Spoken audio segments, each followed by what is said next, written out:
Bisco. Don Ham.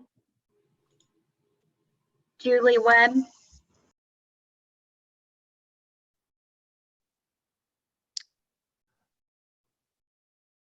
Leslie's here. I don't know.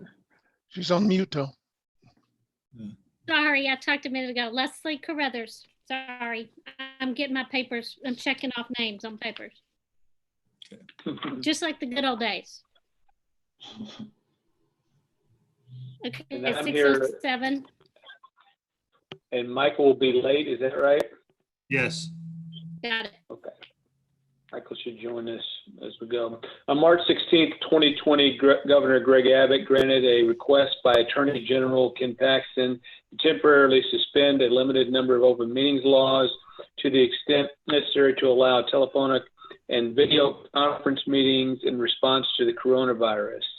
In accordance with those suspended rules, we certify that the notice of this meeting was posted online for at least 72 hours prior to this meeting.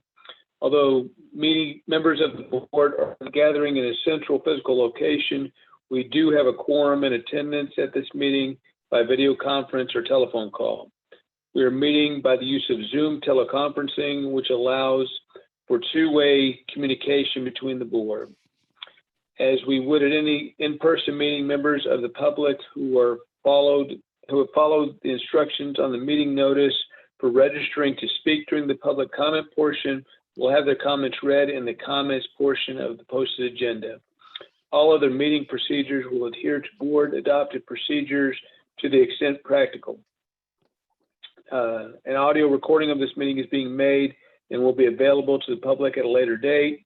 We apologize in advance for any unforeseen difficulties and ask for your patience as we navigate unprecedented conditions. Okay.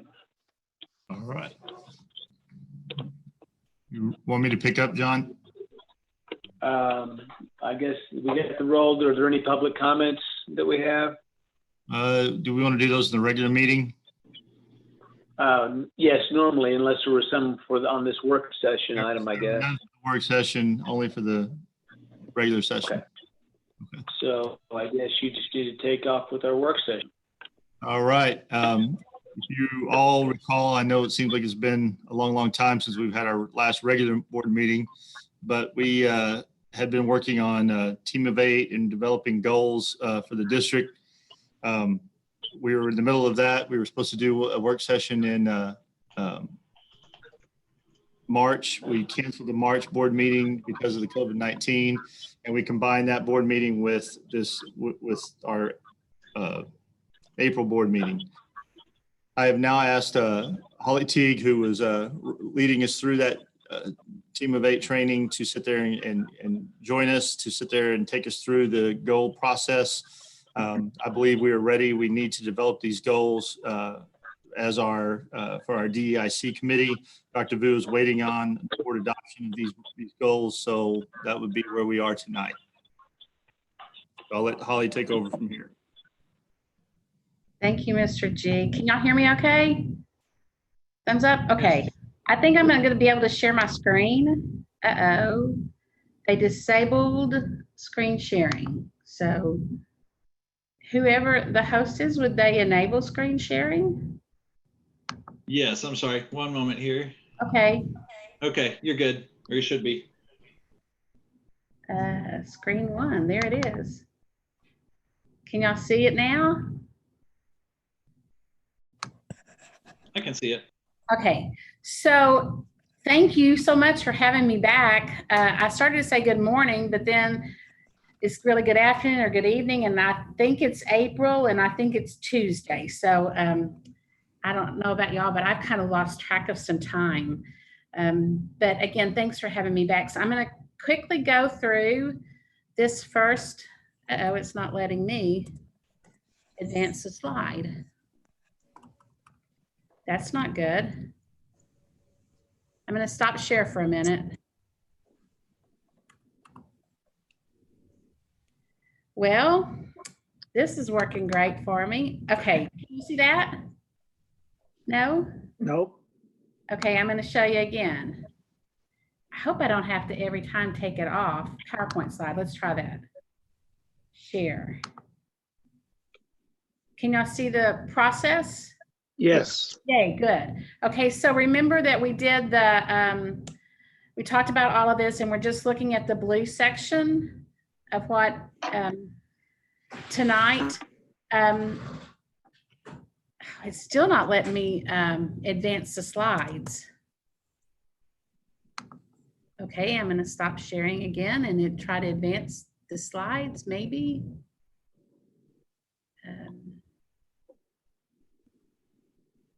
Yeah, I don't see any controls on my end that would.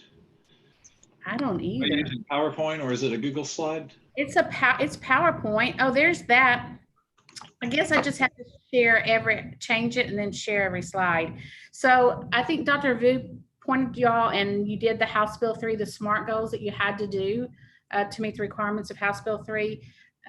Did y'all approve those? I thought you did. Okay, I'm going to assume that you approved those. So, but then the goals were just extended from that. The literacy, it extended to students will remain, will read on level by the 3rd grade or higher and remain on level throughout their career. The math was, instead of just the 3rd grade math, it was students will demonstrate mastery of foundational mathematics standards prior to the end of 8th grade.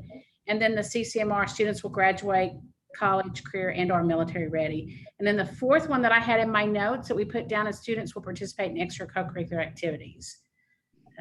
Is that what you guys thought? Sounds Yes. right. Okay, now, oh, whoa, let me go back. There we go. I think I have to share it every time.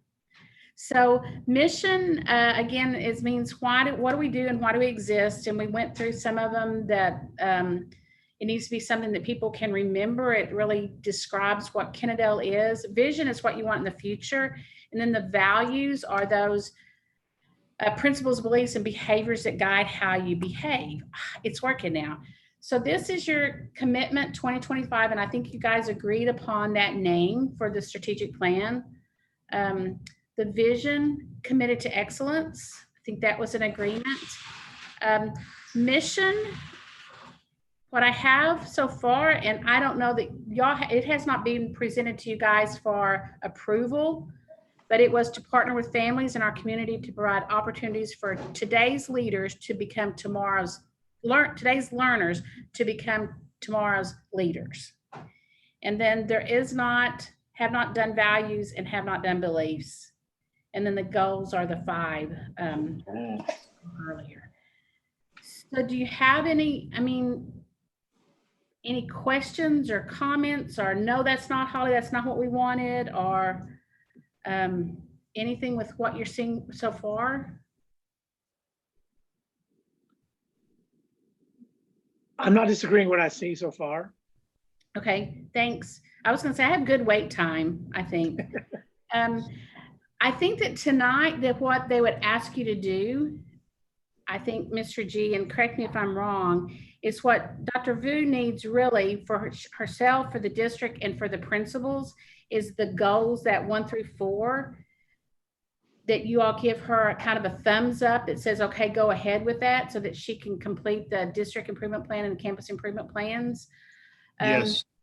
My suggestion is that when this kind of is not as tight as it is, that I get to come to the district and work with a group. I mean, if it has to be just no more than 10 people and we practice social distancing, that we take the information that we have for the values and the beliefs and we bring back to the board. I would hope it could be at your June meeting for first reading and July meeting for you to finalize it.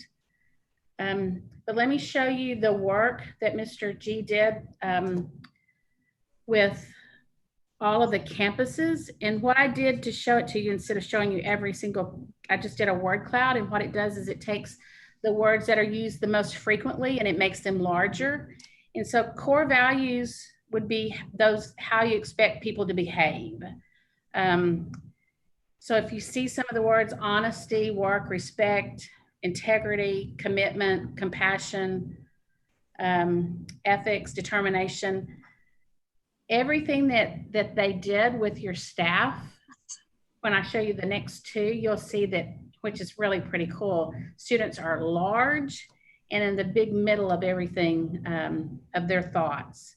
So we would take all of those core value ideas and we would kind of combine them together and come up with a list of anywhere from 5 to 8 core values that synthesize what people were thinking and see if it meets the board's approval.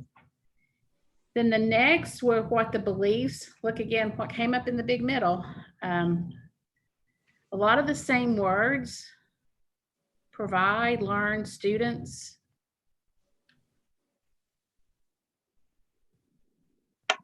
So again, we would take all of those suggestions for core beliefs and see what are the similarities and come up with some statements that reflect the input that we gave and then bring them to the board for consideration.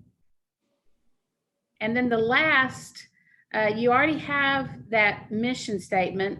It's not been approved, but I want you to see, that's your why. Again, I'm gonna go back 3 slides, look at that, students, students, students.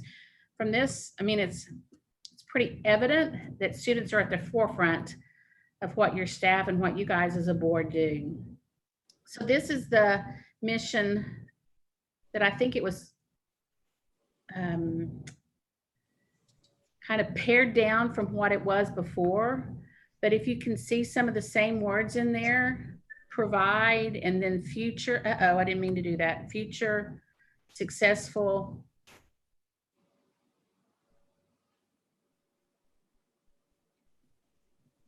And with that same group, they would take these words and take the suggestions and see, does this mission fit with what they thought?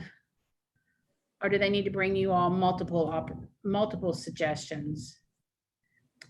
So tonight, next steps, what I believe next steps should be is that you all give Dr. Vu, doesn't have to be a vote, but just a thumbs up. We're okay with those 4 guiding statements to get started.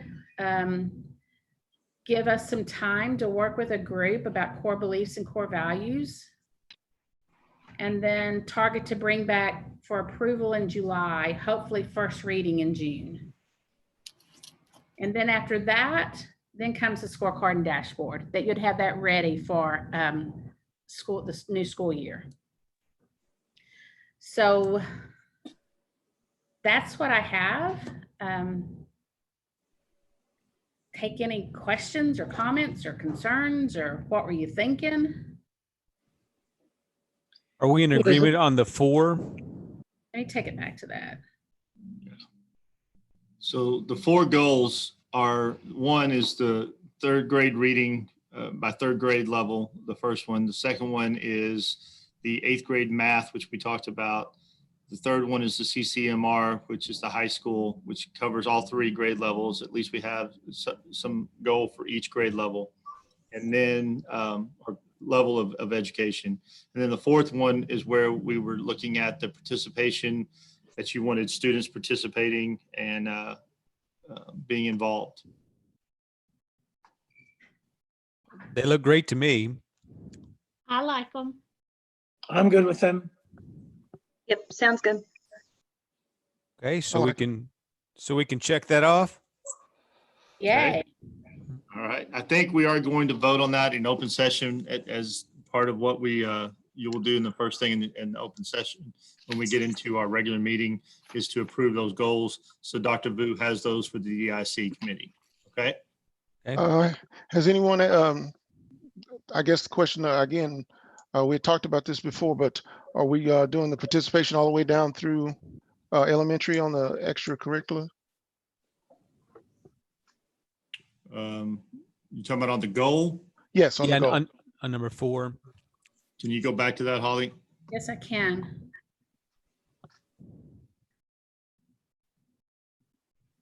I'm gonna, you didn't ask for my comment, but I'm gonna give it to you if it's okay. Sure. I think that when I first started looking at this, I was thinking, you know, it's really about middle school and high school. But if you think about the very kids that need that connection, It really starts in elementary. And what it does though, is you need to know that it would put some added responsibility on the elementary principals and staff, that they'd have to come up with some way to have some club time during the school day or after school things to get it. And whether you count outside participation as being an extra co-curricular activity, such as Girl Scouts, Boy Scouts, Awana. Is there a way that we could add to that to incorporate that? It would be just Could what we you're just say, counting. how about students will participate in Well, we extracurricular could, activities in and outside of school? and put all students. That way it's all K through 12. I thought we had that all discussion the last We time. did. I would like for you to put this. Can y'all see what I'm typing? Nope, you're Not not sharing. yet. Hello, Michael. Hello, Michael. Is John's on now. Yeah.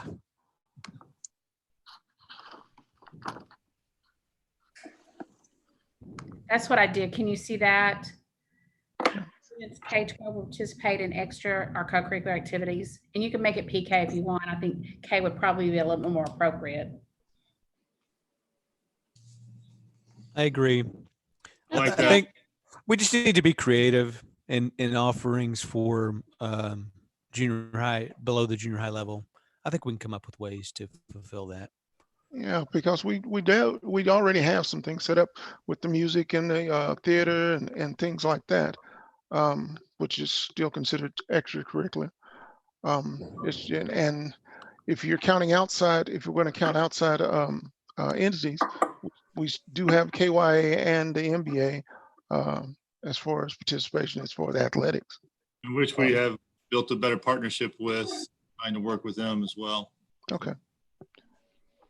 You know, and some of the athletics groups too have camps and things like that, which we can, you know, we get a lot of elementary kids go attend like the baseball camp and do those things. So Sounds good. I like the consistency where it's, you know, it begins with students, you know, the emphasis is on students, and then, you know, consistency with the will. What are they going to do? I believe that's very consistent. I agree.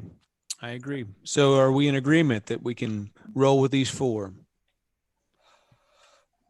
Yes. Yes. So Do we Yes. like Holly's amendation there? Yes. Yes. I do too. I do too. Yes. Good.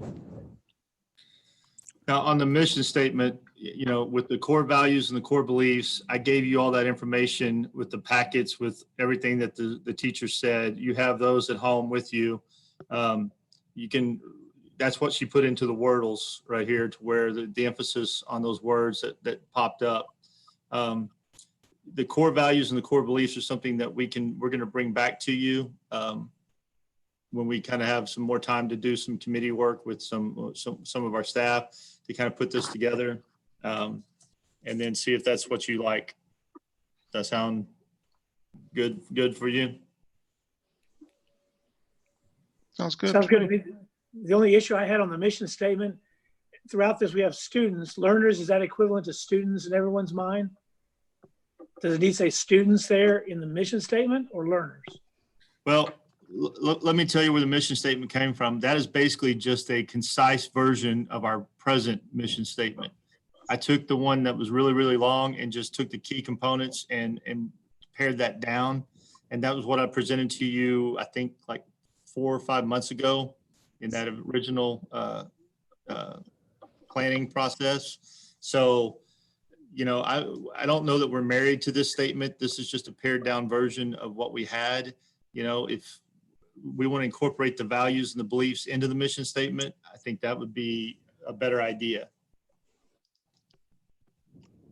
I still think we should keep it as simple as possible so that people will know the statement or could be able to recite it or at least be familiar with it. It has to mean something to people. Right.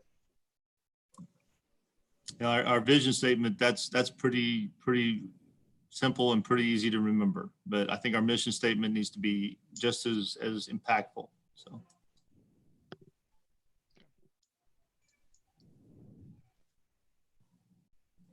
And all I'm saying is I think the idea of repetition of common themes helps that process of identifying and being able to state what it is. And, again, if we're talking about everything we're looking at, it has the word students in it.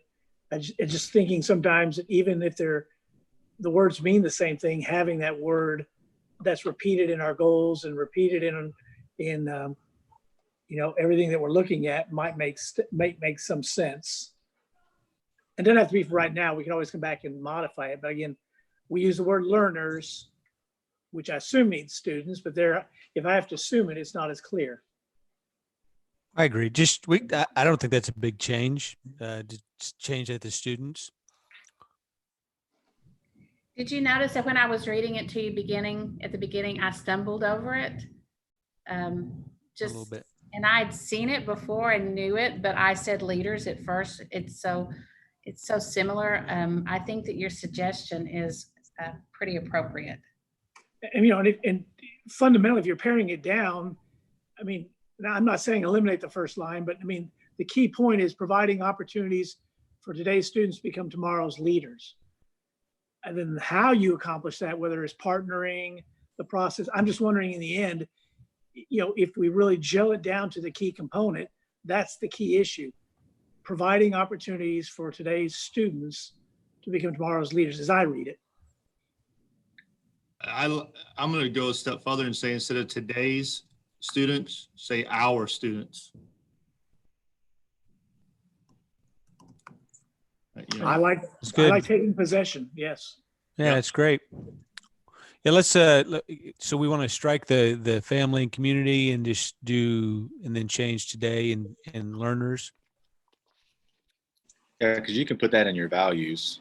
You can Right. be more specific to how you're doing the mission and your values. Right. We don't need to state would be- everything right here. That could be tied into your belief statements. So. Okay, so we want to start with the word provide. Yeah, our English teachers may have a fit on that one. I know, I'm like, but I mean, I'm making sure I'm writing it like y'all want it. if you're thinking about, some of the major corporations like Apple and all them, it would just be our students become tomorrow's leaders. Like you just cutting straight to the chase, what it is. I would say providing opportunities for our students to become tomorrow's leaders. How does that sound? It's like an action statement. I think to Leslie's point, it's something that I don't know is it present participle? I don't know what the verbiage is, but you're not supposed to start a sentence with Yeah. help me out, Leslie. I don't know what the term is. Well, I don't remember what it's called either, but you're not supposed to start it with provide. But starting it with to is not really a very good sentence either. To partner. What about creating? What if you flip it and say our students will have the opportunity, or our students will have the opportunity to become tomorrow's leaders. But if we took the period off and didn't make it a sentence, we just made it You're not trying to do a sentence. Or well, it has a period, but we could take the period off and just make it provide, provide opportunities for students. Oh, I think providing is the correct English tense. It's future action, ongoing. Holly, what do you think? I think that that on that committee that we have, that you need to have an English teacher that will watch every single thing you do. And I think give it to them, and we say the board was playing with this, and we really want it to be quick and concise. And I think they'll come up with something that you'll love. Are y'all still, still think of it individually and send in your ideas. They'll come up and you'll go, that's it. Sounds good. Okay, well, I'm just gonna put provide/providing, and then we'll get back to it. Yep. Okay. Sounds good. And I'm not putting a period at the end. No.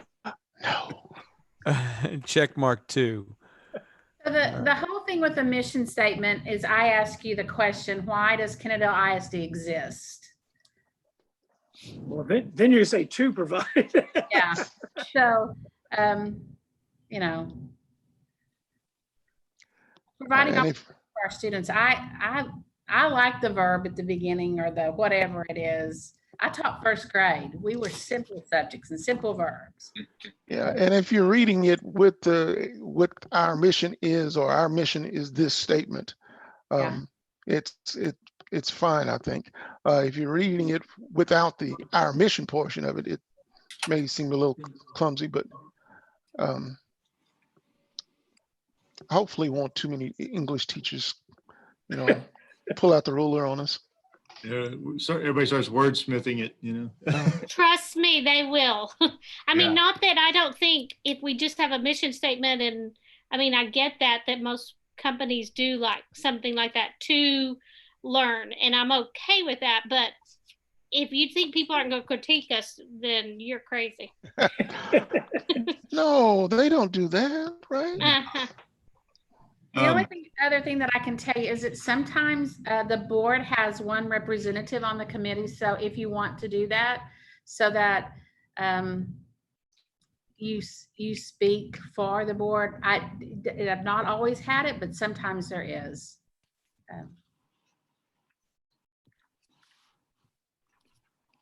It's not a bad idea. I like it. Well, my only fear with that is the board representative becomes the end decision maker sometimes in that setting. Yeah. Chad, you've strived to open up, and again, that would be my only hesitancy to that, is that you've really engaged other parts of our district, and I like that we continue to do that.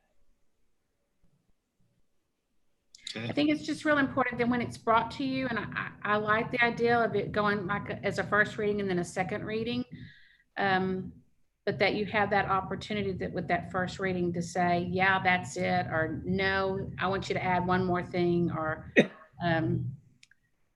the next time you see it, I don't want you to have to make a decision that says this is going to be it for the next 5 years. Get one more look at it. It's okay with me. Yep.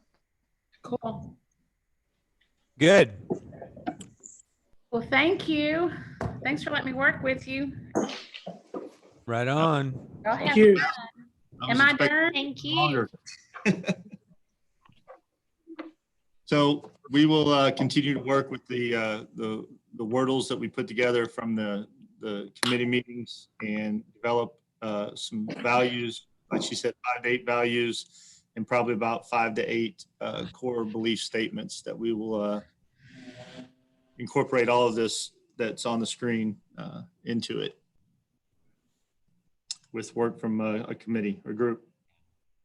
Good. That sound like what you want? Yes. Yes. Yes. Are they going to be statements, like in sentence statements, or is it just going to be key? Well, the values words? will be probably one word, like the values, but the core beliefs would probably be like 3, like little statements, like 3-word statements, something like that. So, Okay. like you could actually kind of go back to our vision statement, committed to excellence. That's a vision, but it's also could be a very much a core value. Okay. Okay. And I would just say get a wide variety on the committee. So everybody feels represented. Okay. So July is when we'll be looking to wrap that up. I would hope sooner, but I'd say no later. Okay. Right now, with us, everybody being hard, it's hard to form committees and do committees this way virtually. So it may need to be a little longer just for that time period, for that frame. Yep. Well, the governor opened things up. I don't think that we necessarily have to be in that lockdown. We certainly don't have students there, but I think And- we can find ways to work together with appropriate distancing and get people And going he's- again. And he specifically said teachers could come up to the buildings and do their things. Now, I don't know, but he did say that specifically. Yeah, but I still think that opens up some other issues. So we'll Well, talk it about- probably does, but I mean, he did say that. Yeah, you also got, he's also got a list of things that they have to go through before, or that have to happen for it to be opened up. And some of them you haven't done yet.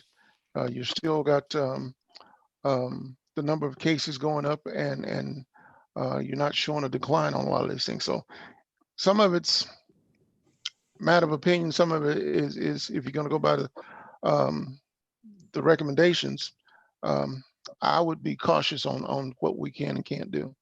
If you're going to do something like that, get a gathering together, I'd still keep people separated. It's just a little easier to do it if you're doing it by video conference. Kind of while we're discussing this, we need to kind of think about how we want to conduct our meetings from this point on. The media center has been renovated, it's finalized.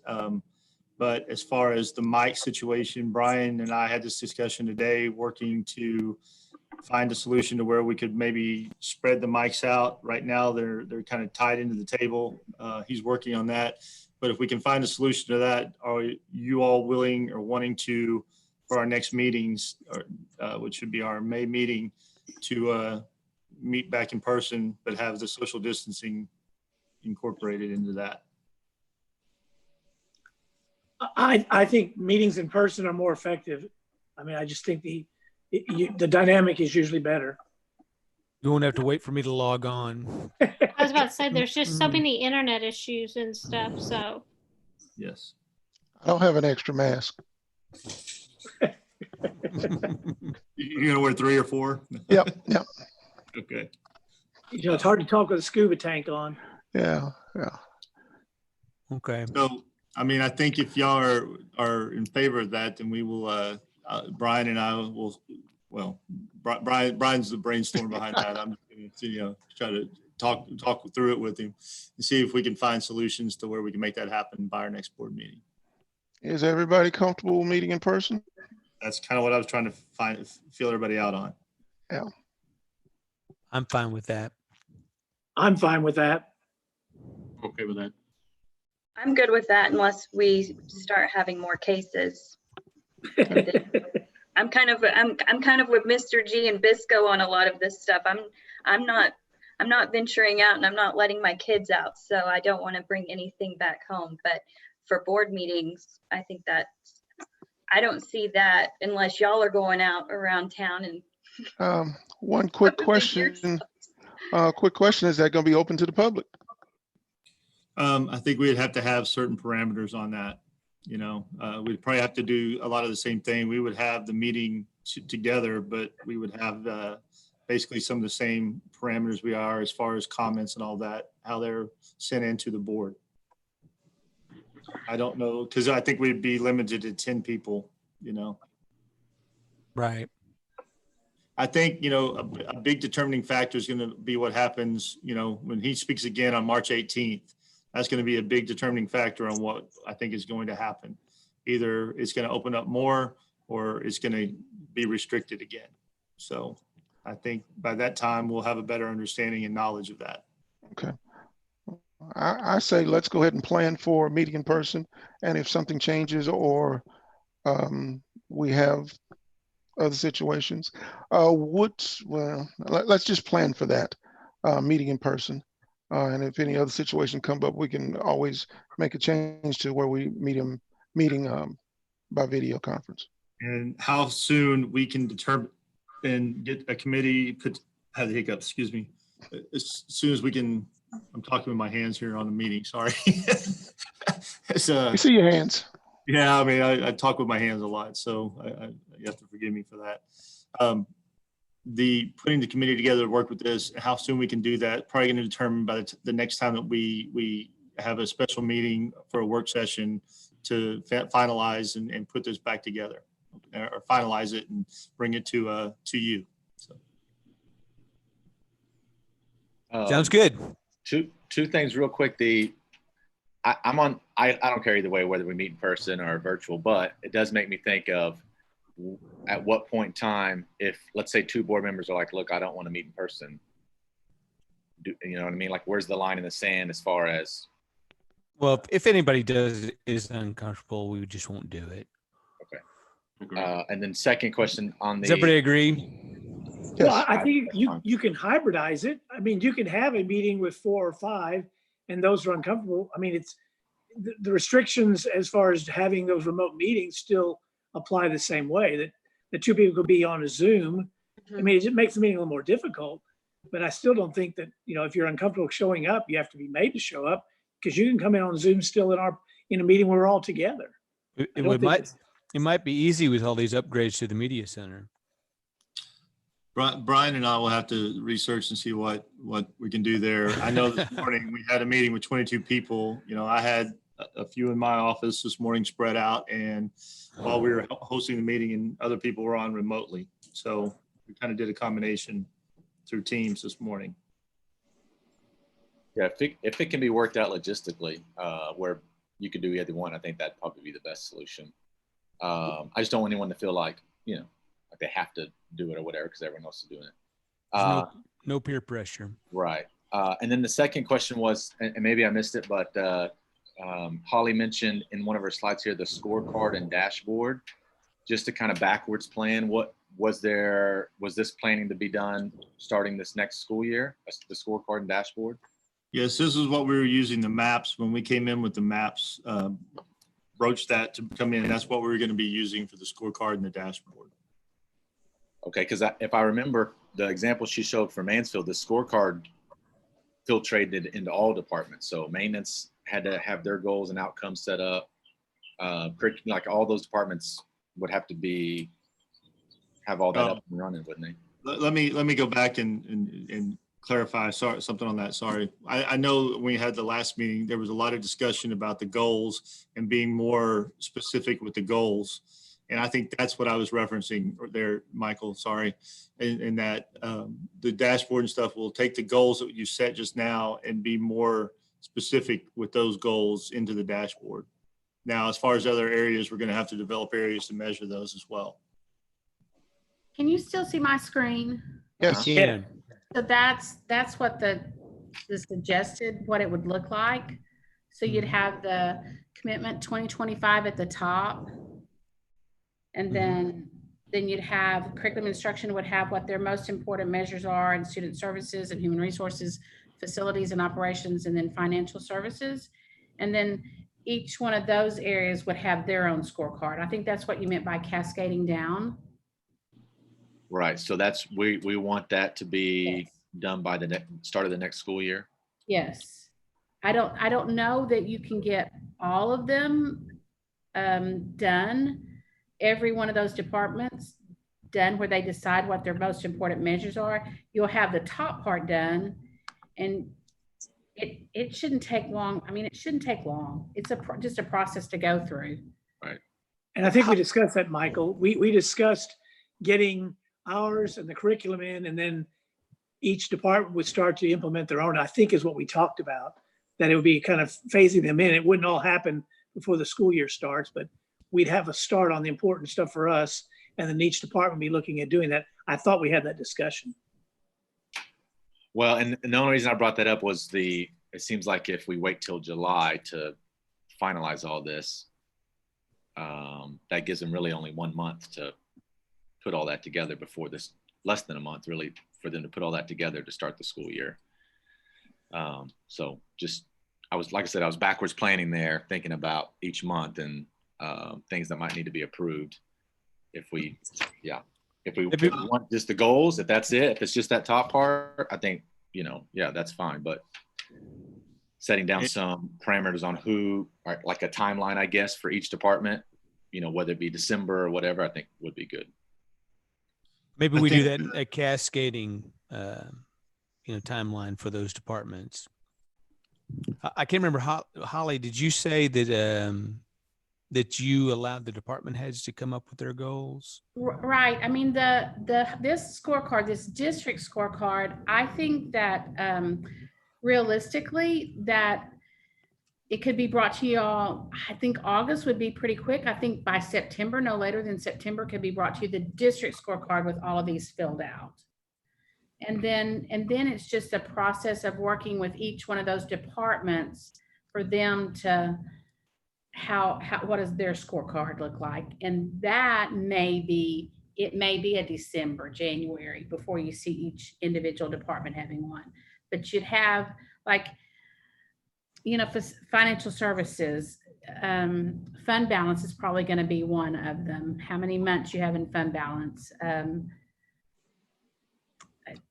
Your CFO will decide what's the most important measures for the district for that department, and then that'll all be put together to be brought to you. Yeah, Holly, this is something that the superintendent puts together with his staff and then just presents it to the board, correct?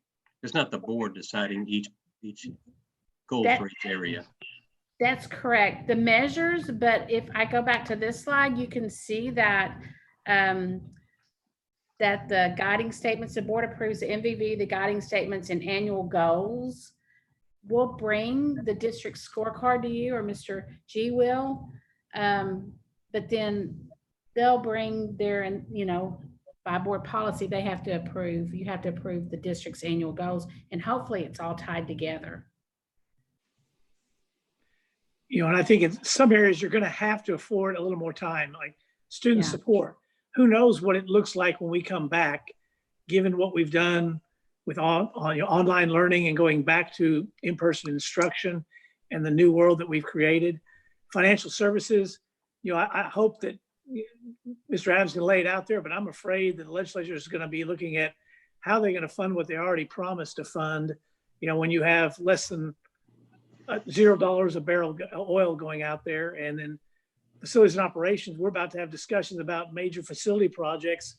How are they going to know those till we lay them out? So I think it's naturally going to take some time for those to come to us. But I'm with Michael. If we give a guideline, say we want these by December, they got a target to shoot for, and we should have some help from, I would think. Well, and John, you bring up a great point, because what we were using was maps, and that was going to give us our baseline to start with, to start creating some of the scorecard measures. And, we're not even going to have the end of the year maps to be able to do that, to see where our students are, because COVID-19 happened. So, you're exactly right. And then what has this done to the economy that's going to affect our finances, so those are all major concerns. So, I mean, I just see us being flexible in those goals, with the unknowns we face. They can be lofty, aspirational things, but we also have to be realistic where we are with something that we've never dealt with before. Right on. Well, I think that's a good framework that we maybe consider no later than September that we get the top two maybe, and then the bottom four we look at December. So you're talking about curriculum and instruction and student support? Well, look at the commitment 2025. We're going to have that here shortly, and then curriculum and instruction. I assume we can get to at least where we're going to start there, but then the bottom four: student support, human resources, facilities, operations, and finance. Maybe we don't have those finalized till December. Okay. I mean, I wasn't trying to give any hard dates. I just think when July hits and we do say this is our goal, I think it would be good to also say, and here's the date for everybody else. So at least they know, like, it's very clear. They understand, okay, here's the board goals. Now I have this amount of time to, come up with our department goals, whatever that looks like. Right. I think I said it the first time we met, but you can expect the very first time you do this that you may get a couple of these wrong. And they may come back to you, they may decide on something in December and then come back to you in June and say, we shouldn't have picked that one. It doesn't lead to anything. And so it's usually about the second or the third year with a scorecard that you feel we've got it. I just don't know what all this COVID-19 and everything that's happened with that is going to do to a scorecard, but I think it's a good idea to get a start going. I agree. Are we all in agreement? Yes. Yes. Yes. Well, that's good news. Any other business or questions or comments for this meeting? Crickets. So we come back with there's another number Link. for our next meeting, right? Correct. Thank you. Thank you. Thanks, Holly. Thank you. Thank Holly, you. appreciate it. Bye-bye. Have a Bye. good week. Bye. All right, we got about 8 minutes until the next meeting starts. Y'all want to take a break? Do we need to officially close this one down or? Yep, because you got a different line. Yeah, we could all get lost when we transition back. Yeah, you're killing me. New number. Good luck. All right. Well, Well, I'm you'll gonna give me exit about. and come back to our next meeting. So I'm gonna. All right. Hi, guys. I'm exiting to the next meeting too. See you in a few. All right, I'm going to stop the recording.